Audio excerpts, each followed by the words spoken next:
बच्चों, आज हम भारत में मुगल साम्राज्य की स्थापना के बारे में बात करेंगे। इससे पहले हम लोगों ने सल्तनत कालीन इतिहास के बारे में पढ़ा था। सल्तनत काल में हमने विभिन्न राजवंशों के बारे में जाना था, जैसे गुलाम वंश,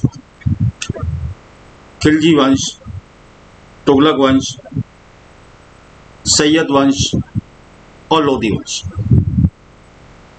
अब लोधी वंश के बाद भारत में मुगल साम्राज्य की स्थापना के बारे में आज हम लोग बात करेंगे।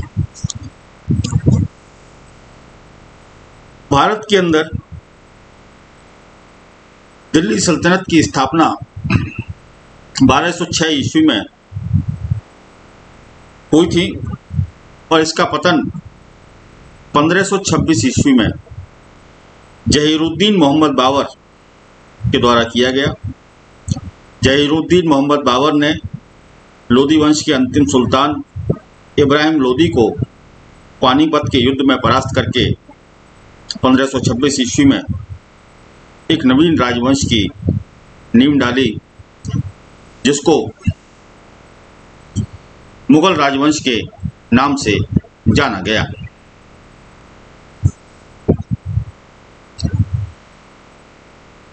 इस प्रकार से भारत के अंदर एक नवीन राजवंश का शासन प्रारंभ हुआ, जिसका संस्थापक जहीरुद्दीन मोहम्मद बाबर था। अब बात करते हैं बाबर के बारे में। बाबर का वास्तविक नाम जहीरुद्दीन मोहम्मद बाबर था। बाबर भारत में मुगल शासन का संस्थापक था। बाबर का जन्म 14 फरवरी 1483 ईस्वी को फरगना में हुआ था। बाबर के पिता का नाम उमर शेख मिर्जा था, जो तैमूर के वंशज थे और फरगना के शासक थे। बाबर की माता का नाम कुतुब निगार था, जो कि चंगेज खां की वंशज थी। कहने का तात्पर्य है कि बाबर की रगों में दो महत्वपूर्ण राजवंशों का रक्त प्रवाहित हो रहा था, जिसमें एक तैमूर राजवंश था और दूसरा चंगेज खां का राजवंश था। 1494 ईस्वी को बाबर के पिता, जिनका कि नाम उमर शेख मिर्जा था, उनकी अकाल मृत्यु हो गई। बाबर के पिता की मृत्यु के बाद 1494 ईस्वी में 11 वर्ष की अल्पायु में बाबर जो था वो फरगना का शासक बना। बाल्यकाल से ही बड़ा महत्वाकांक्षी था बाबर। जब केवल 13 वर्ष की उम्र थी, 1496 ईस्वी में उसने समरकंद पर अधिकार करने का प्रयास किया, लेकिन असफल रहा। लेकिन आगे चलकर के 1504 ईस्वी में बाबर ने काबुल पर अधिकार कर लिया। काबुल का शासक बन जाने के बाद 1507 ईस्वी में बाबर ने मिर्जा की उपाधि के स्थान पर बादशाह की उपाधि धारण की। 1508 ईस्वी में काबुल में ही बाबर को पुत्र रत्न की प्राप्ति हुई, जिसका कि नाम हुमायूं था। हुमायूं का जन्म हुआ 1508 ईस्वी में। हुमायूं की माता का नाम महम अगना बेगम था।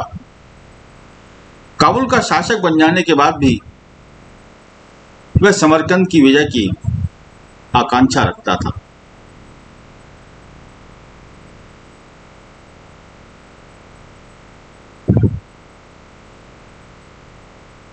जिसके तहत बाबर ने 1511 ईस्वी में समरकंद पर पुनः अधिकार कर लिया, लेकिन 1512 ईस्वी में पुनः समरकंद उसके हाथ से निकल गया। बाबर ने बार बार प्रयत्न किया समरकंद पर विजय करने का, लेकिन समरकंद में उसकी विजय स्थायी नहीं रही, बार बार उसे खो देना पड़ा। इसलिए बाबर ने समरकंद विजय की आशा ही छोड़ दी। इसके बाद बाबर का ध्यान भारत की ओर केंद्रित हुआ।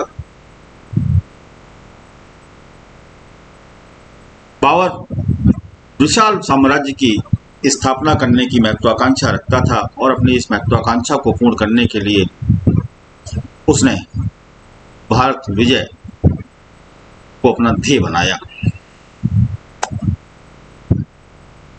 भारत विजय को जो ध्येय बनाया उसके क्या कारण थे, इसके बारे में भी जानना आवश्यक है। अभी थोड़ी देर पहले ही हमने बात की थी कि बाबर एक महत्वाकांक्षी व्यक्ति था। समरकंद में बार बार असफल हो रहा था, इसलिए उसका ध्यान भारत की ओर आकर्षित हुआ। चूंकि बाबर तैमूर का वंशज था और तैमूर ने भारत पर अपना अभियान चलाया था, अनेक विजयें भारत के अंदर स्थापित की थी और पंजाब को भी उसने विजित किया था। भारत के विशाल भूभाग पर बाबर खुद विजय करके अपने पूर्वजों की भांति ख्याति प्राप्त करना चाहता था। इसलिए उसने भारतीय अभियान को अपना ध्येय बनाया। इसके अतिरिक्त भारतीय धन संपदा ने भी बाबर को भारत पर आक्रमण करने के लिए प्रेरित किया, क्योंकि इससे पहले के आक्रांताओं ने भी भारत से अपार धन संपदा लूट करके ले गए थे और आज भी विद्यमान थी, इसलिए वह उस अपार धन संपदा उसको आकर्षित कर रही थी। इसके साथ साथ भारत की जो तत्कालीन स्थिति थी, राजनीतिक स्थिति, वह भी शोचनीय थी काफी, क्योंकि समस्त भारत जो था वो छोटे छोटे राज्यों में विभक्त था, जिसमें इन राज्यों के अंदर पारस्परिक द्वेष की भावना थी। तो इन सभी कारणों ने भारत विजय के अभियान के लिए उसको प्रेरित किया। अब बात करते हैं भारत के पर उसके प्रारंभिक आक्रमणों के बारे में। बाबर ने भारत की राजनीतिक स्थिति का अनुमान लगाने के उद्देश्य से प्रारंभिक तौर पर 5 आक्रमण किए। 1519 ईस्वी में बाबर का भारत पर पहला आक्रमण हुआ। यह आक्रमण बाजौर के दुर्ग पर हुआ। 1519 ईस्वी में बाबर ने बाजौर पर अधिकार कर लिया। इसके बाद उसने झेलम नदी के तट पर एक और राज था, जिसका कि नाम था वीरानगर, उस पर भी अपना आधिपत्य कायम किया और अपने एक विश्वास पात्र जिसका कि नाम हिंदू बेग था, उसको भीरा का शासक नियुक्त करके बाबर काबुल वापस लौट गया। बाबर के भारत से लौटते ही भीरा के जो निवासी थे, उन निवासियों ने हिंदू बेग को मार करके भगा दिया। परिणामतः सितंबर 1519 ईस्वी में बाबर ने दोबारा से भारत की ओर प्रस्थान किया, लेकिन पेशावर पहुंचने से पहले ही उसको सूचना मिली कि उसके क्षेत्र में विद्रोह हो रहा है, इसलिए उसको तुरंत वापस लौटना पड़ा। तो यह अभियान पूरा नहीं हुआ। तत्पश्चात भारत पर उसने तीसरा आक्रमण किया 1520 ईस्वी में। इस बार वह पुनः बाजौर, हीरा, इन जगहों को जीतता हुआ सियालकोट तक पहुंच गया। सियालकोट जो कि पंजाब में था। सियालकोट पर आधिपत्य कायम करने के बाद बाबर ने सैयदपुर को विजित किया और जब वो सैयदपुर को विजित कर चुका था, तभी उसको सूचना प्राप्त होती है कि कांधार के शासक शाह अरगून ने काबुल पर आक्रमण कर दिया है। परिणामतः उसे तुरंत वापस लौटना पड़ा।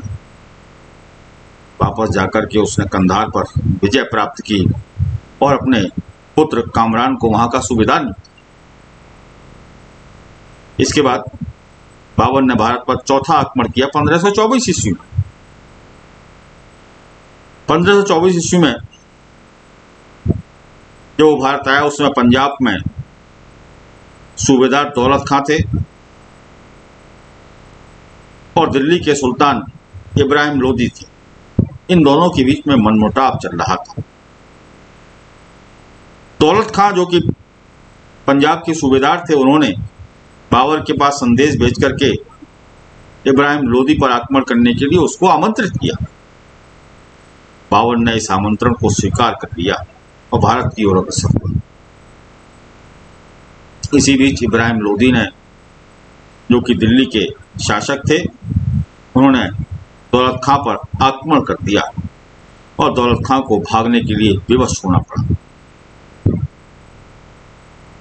लेकिन दूसरी ओर बाबर ने भारत की ओर आगे आते हुए लाहौर और दीपालपुर पर अधिकार कर लिया। दौलत खां ने बाबर से लाहौर की गद्दी पुनः उसे देने के लिए निवेदन किया, लेकिन बाबर ने उसे जालंधर और सुल्तानपुर देने की पेशकश की। लेकिन दौलत खां को इससे निराशा हुई। बाबर ने इन दोनों क्षेत्रों का सूबेदार जो था वो उसके पुत्र दिलावर खां को बना दिया।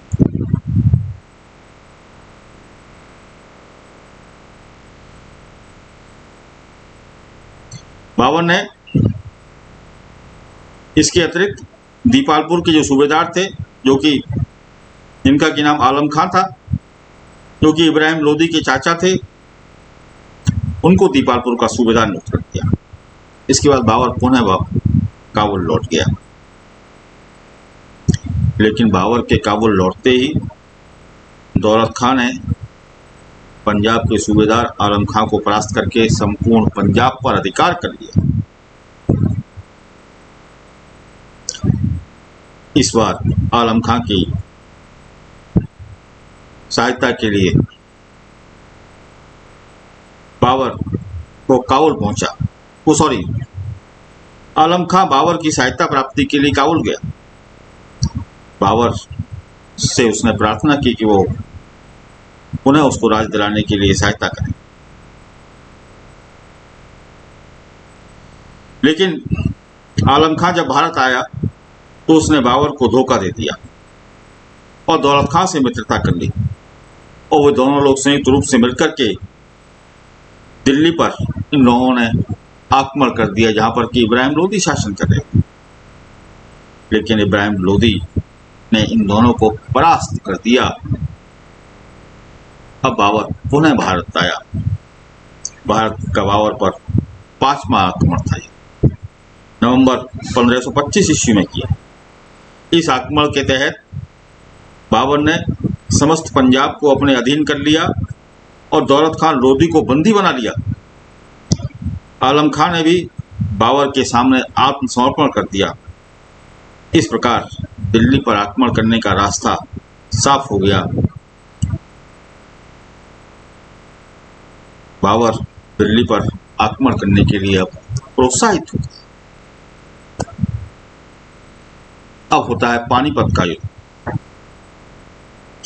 पंजाब पर अधिकार कर लेने के बाद बाबर ने एक सुसंगठित सेना तैयार की और दिल्ली की ओर प्रस्थान किया। दिल्ली में लोदी वंश का सुल्तान इब्राहिम लोदी शासन कर रहा था। इब्राहिम लोदी भी एक विशाल सेना का स्वामी था, जबकि बाबर की सेना में 12,000 अश्वारोही सैनिक थे, 8,000 अन्य प्रकार के सैनिक थे, बारूद उगलने वाली 700 तोपें भी थीं। बाबर के साथ में उसका पुत्र हुमायूं भी था।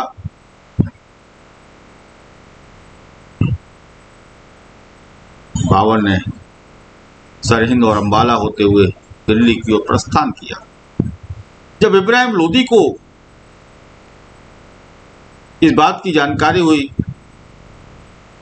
कि बाबर सेना लेकर के चल चुका है, तो इब्राहिम लोदी भी एक शक्तिशाली सेना लेकर के उसका मुकाबला करने के लिए उसने दिल्ली से प्रस्थान कर दिया। इब्राहिम लोदी और बाबर की सेनाओं का आमना सामना पानीपत के मैदान में हुआ। बाबर व इब्राहिम की सेनाएं लगभग एक सप्ताह तक आमने सामने रहीं, किंतु किसी भी पक्ष का साहस आक्रमण करने का नहीं हुआ, क्योंकि दोनों की सेनाएं जो थी दोनों शक्तिशाली थी, दोनों की टक्कर थी। अंततः 1526 ईस्वी में 19 अप्रैल की रात में बाबर ने इब्राहिम लोदी की सेना पर आक्रमण कर दिया, जो असफल सिद्ध हुआ। इसके बाद 21 अप्रैल 1526 ईस्वी को दोनों पक्षों के बीच में निर्णायक युद्ध हुआ। इस बार बाबर ने अपनी सेना की व्यूह रचना अत्यंत कुशलता के साथ में की और तुलगुमा पद्धति का प्रयोग किया। कि तुलगुमा पद्धति क्या होती है, इसके बारे में भी जानना जरूरी है। तुलगुमा पद्धति में पहले शत्रु की पीछे की पंक्ति की ओर आकर और फिर एक साथ सामने व पीछे से हमला किया जाता है तथा हारने की स्थिति में सैनिक तुरंत भाग जाते हैं। इस पद्धति को तुलगुमास पद्धति कहा जाता था। इसका पहले उज़्बेकों के द्वारा प्रयोग किया जाता था।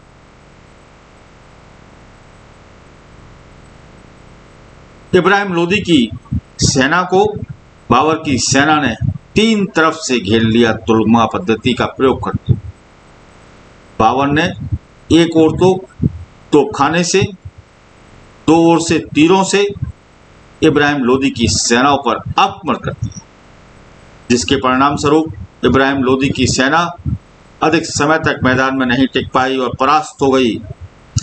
इस युद्ध में इब्राहिम लोदी जो था वो अपने हजारों सैनिकों सहित मारा गया।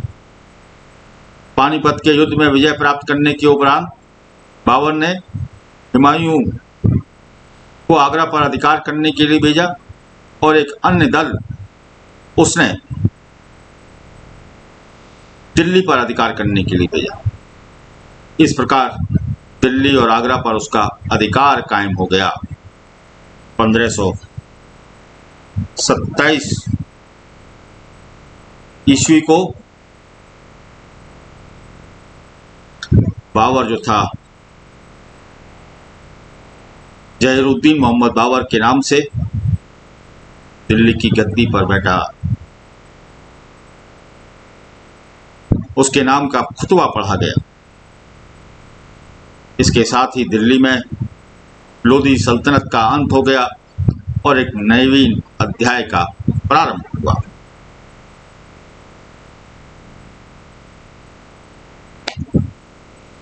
पंद्रह सौ 26 ईस्वी की यह विजय, यह पानीपत का युद्ध निर्णायक और दूरगामी सिद्ध हुआ।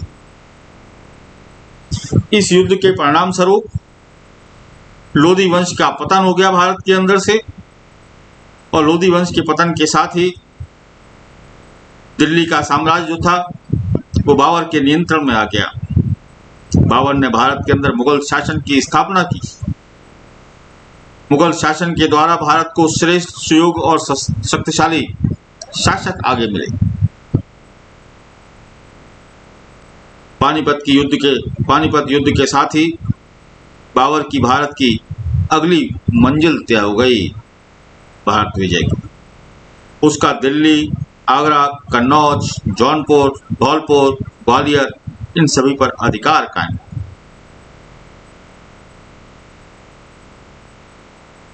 इस युद्ध के परिणाम स्वरूप राजपूतों के दिल्ली को जीत करके हिंदू साम्राज्य की स्थापना करने का जो स्वप्न था उस पर पानी फिर गया, और जो लड़खड़ाता हुआ मुस्लिम साम्राज्य था भारत के अंदर स्थायी साम्राज्य बन गया। आगे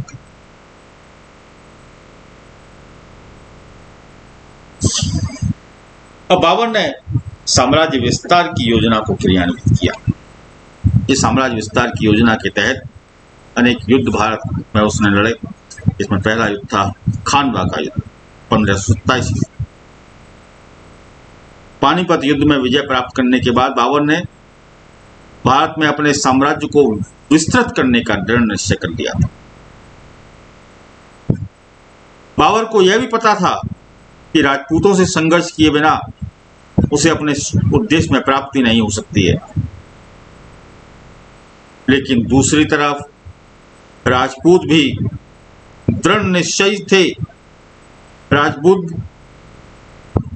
शासक मेवाड़ के जो राजा थे राणा सांगा, उनके नेतृत्व में मुगलों को बाहर निकालने के लिए दृढ़ संकल्पित थे। इसलिए बाबर और राणा सांगा के बीच में युद्ध जो था वो अनिवार्य था। बाबर ने राणा सांगा पर आरोप लगाया कि उसने इब्राहिम लोदी के विरुद्ध युद्ध में उसकी सहायता नहीं की। इसी मध्य राणा सांगा ने बयाना पर आक्रमण किया और वहां के दुर्ग को विजित कर दिया। वहां से मुगल सैनिक भाग करके बाबर के पास पहुंचे। उन्होंने बाबर को राणा सांगा की वीरता के बारे में बताया। राणा सांगा के पराक्रम के कारण मुगल सैनिकों का मनोबल टूट चुका था, लेकिन बाबर ने हिम्मत नहीं हारी। उसने अपने सैनिकों को लड़ने के लिए प्रोत्साहित किया। उसने राणा सांगा के विरुद्ध जिहाद की घोषणा कर दी। वे अपनी सेना के साथ में फतेहपुर सीकरी के निकट, फतेहपुर सीकरी बताया कहां पर है? आगरा के पास में मुगलों की राजधानी बनी बाद में जाकर के। फतेहपुर सीकरी आगरा के पास में, वहां फतेहपुर सीकरी के पास में खानवा के मैदान में पहुंच गया बाबर अपनी सेना लेकर। राणा सांगा के नेतृत्व में राजपूतों की सेना भी खानवा के मैदान में पहुंच गई। इस बार भी बाबर ने पानीपत के युद्ध की तरह व्यूह रचना की। दोनों पक्षों के बीच में 16 मार्च 1527 ईस्वी को भीषण संग्राम हुआ। बाबर ने राजपूतों के आक्रमण के वेग से मुगल सेना के पांव उखड़ने लगे। राजपूतों ने बहुत पूरे वेग के साथ में आक्रमण किया मुगल सेना पर, लेकिन शीघ्र ही मुगलों की जो घुड़सवार सेना थी और मुगलों का जो तोपखाना था, उसने राजपूतों की सेना में भगदड़ मचा। इसी समय राणा सांगा युद्ध भूमि में घायल होकर के गिर पड़े, जिससे राजपूत सेना का मनोबल टूट गया और बाबर को इस युद्ध में विजय प्राप्त हुई।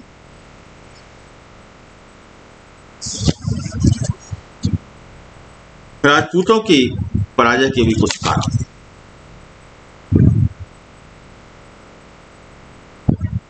राजपूतों की पराजय के जो कारण थे उनमें सबसे महत्वपूर्ण कारण यह था कि बाबर की जो सैन्य संचालन था वो एक कारण बन गया। बाबर ने बड़ी कुशलता के साथ में अपनी सेना का संचालन किया, व्यूह रचना की, जिसके कारण राजपूतों को पराजय का सामना करना।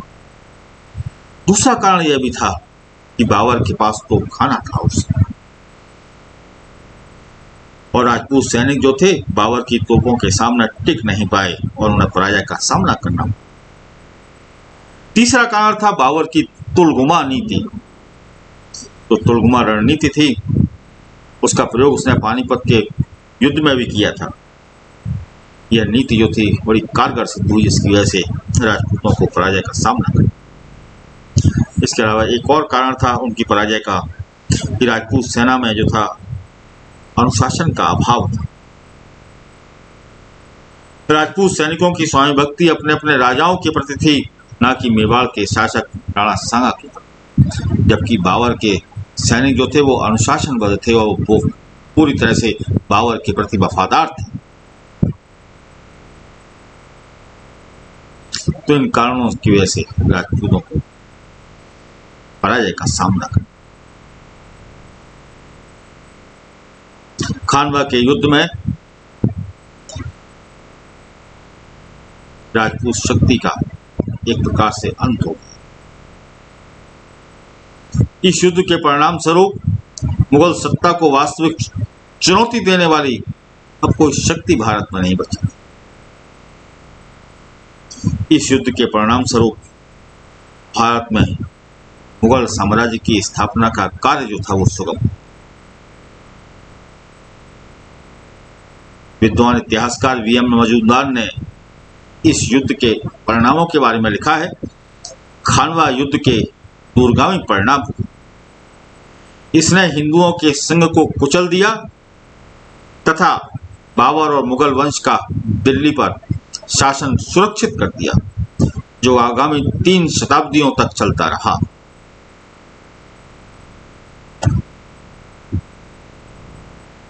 अब इसके बाद बात करते हैं चंदेरी के युद्ध की।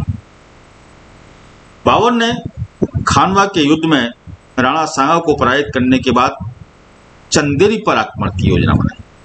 उस समय चंदेरी के शासक जो थे उनका नाम था मेदिनी राय।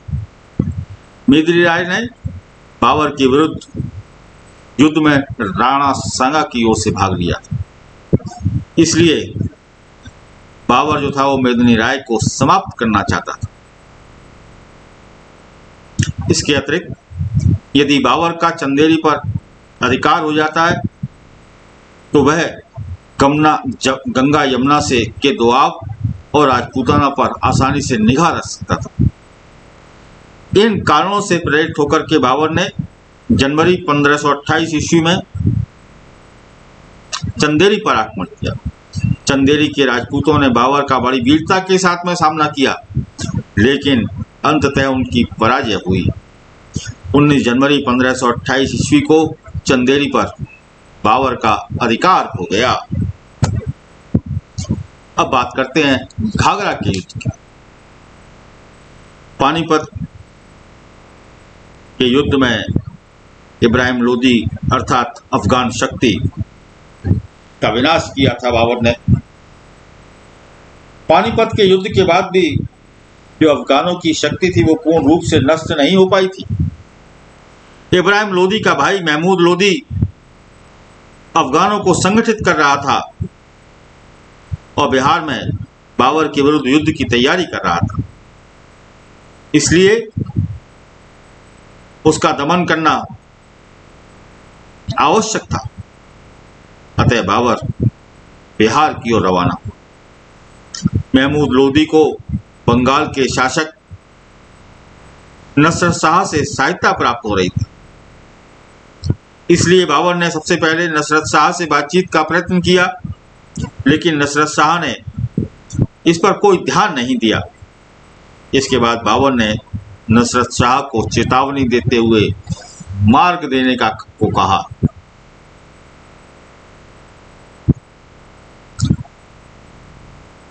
लेकिन मामला नहीं बना। परिणामतः 6 मई 1529 ईस्वी को घाघरा के मैदान में बाबर और अफगानों की सेनाओं के बीच में घमासान युद्ध हुआ। बाबर की तोपों ने अफगान सेना पर जबरदस्त गोलाबारी की, जिसके तहत अफगानों की सेना जो थी वो छिन्न भिन्न हो गई और भाग खड़ी हुई। इसके बाद नसरत शाह की बाबर से संधि हुई और इस संधि के तहत नसरत शाह ने बाबर के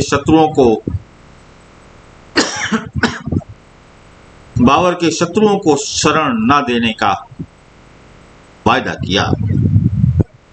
यह युद्ध बाबर के जीवन का अंतिम युद्ध था। इस युद्ध के बाद बाबर का साम्राज्य सिंधु से बिहार तथा हिमालय से चंदेरी तक विस्तृत हो गया था। इस प्रकार से बाबर जो था वो भारत के विशाल भूक्षेत्र का स्वामी बन गया था। 1530 ईस्वी में बाबर का पुत्र जो था वो गंभीर रूप से बीमार पड़ा। यह कहा जाता है कि जब हुमायूं के जीवित बचने के आसार कम होने लगे तो बाबर ने खुदा से प्रार्थना की कि वह हुमायूं को जीवन दान दे दे और उसका जीवन ले ले। कहा जाता है कि बाबर की प्रार्थना को खुदा ने सुन लिया। हुमायूं की दशा में धीरे धीरे सुधार होने लगा और बाबर अस्वस्थ होने लगा। अंततः 26 दिसंबर 1530 ईस्वी को बाबर की मृत्यु हो गई। उस समय बाबर की आयु मात्र 47 वर्ष थी। इस प्रकार से बाबर का अंत हुआ। मध्यकालीन इतिहास में बाबर का व्यक्तित्व जो वो काफ़ी आकर्षक और प्रभावशाली माना जाता है। वह एक महान योद्धा, कुशल सेना नायक और एक साहसी नेता था। मध्यकाल में मध्य एशिया से भारत में जितने भी विजेता आए उनमें बाबर पहला व्यक्ति था जिसके पास सैनिक साहस के साथ साथ एक साहित्यकार का हृदय भी था। उसने तुर्की भाषा में अपनी आत्मकथा तुजु के बाबरी की रचना की। बाबर अत्यंत महत्वाकांक्षी व योग्य सेनापति भी था। बाबर ने भारत की सैन्य पद्धति को भी एक नवीन दिशा प्रदान की।